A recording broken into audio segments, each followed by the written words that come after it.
Sir మనకు UPSC కానివ్వండి, group 1 కానివ్వండి, మెయిన్స్ అనేది చాలా కీలకమైనటువంటి పాత్ర పోషిస్తుంది. సో సార్ జనరల్‌గా మెయిన్స్ విషయంలో మెంటర్‌షిప్ పాత్ర ఏ విధంగా ఉంటుంది? Yes sir.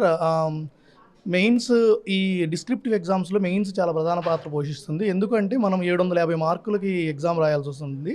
సో దీనికి రైటింగ్ ప్రాక్టీస్ ఉండాలి అంటే ఒక ప్రాపర్ మెంటర్ గాని, గైడ్ మన వెనకాల ఎవరో ఒకరు సపోర్ట్ చేస్తూ డే టు డే మిస్టేక్స్‌ని కరెక్షన్ చేస్తూ ఉంటే ఖచ్చితంగా డే 0 ఆన్సర్‌కి ఒకవేళ మనం టార్గెట్ పెట్టుకున్నాం 100 డేస్‌లో ఇంత బాగా రాయాలని. డే 100 ఆన్సర్స్‌కి డే 0 ఆన్సర్ మనమే రాసామా అనేంతగా ఇంప్రూవ్ అవుతుందండి.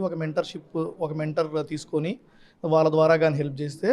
And daily answer writing practice అంటే ఒక 50% ప్రిపరేషన్ ఉంటే 50% రైటింగ్ ప్రాక్టీస్ ఉండాలండి. నాకు వచ్చు అన్న దాంతోటి మళ్ళీ రాద్దాం అనుకోకుండా మనం ప్రిపరేషన్ ఒక 50% కంప్లీట్ అవ్వగానే రైటింగ్ ప్రాక్టీస్ స్టార్ట్ చేస్తే కంపల్సరీ మెయిన్ ఎగ్జామ్‌లో టైమ్ మేనేజ్‌మెంట్‌కి ఇది చాలా యూజ్ అవుతుంది. ఎందుకంటే 3 అవర్స్‌లో మనం 15 క్వెషన్స్ రాయాల్సొస్తుంది. సో 15 క్వెషన్స్ మనం అటెంప్ట్ చేసేటప్పుడు ముందే గాని మన రైటింగ్ ప్రాక్టీస్ ఉండి ఫ్లో గాని ఉంటే ఖచ్చితంగా అది మెయిన్ ఎగ్జామ్‌లో టైమ్ మేనేజ్‌మెంట్. ఎందుకంటే ఈ exam mainly related to time and stress అండి. ఎగ్జామ్‌లో 3 అవర్స్‌లో 15 క్వెషన్స్ రాయడం అనేది పెద్ద టాస్క్. బయట మనం కూర్చొని 4 అవర్స్, 5 అవర్స్ టైమ్ ఇస్తే చాలా బాగా రాయగలం. బట్ ఎగ్జామ్ ప్రెషర్‌లో 3 అవర్స్‌లో కంప్లీట్ చేయాలి పేపర్ అంటే మాత్రం ఖచ్చితంగా ముందస్తు ప్రాక్టీస్ ఉండాలి.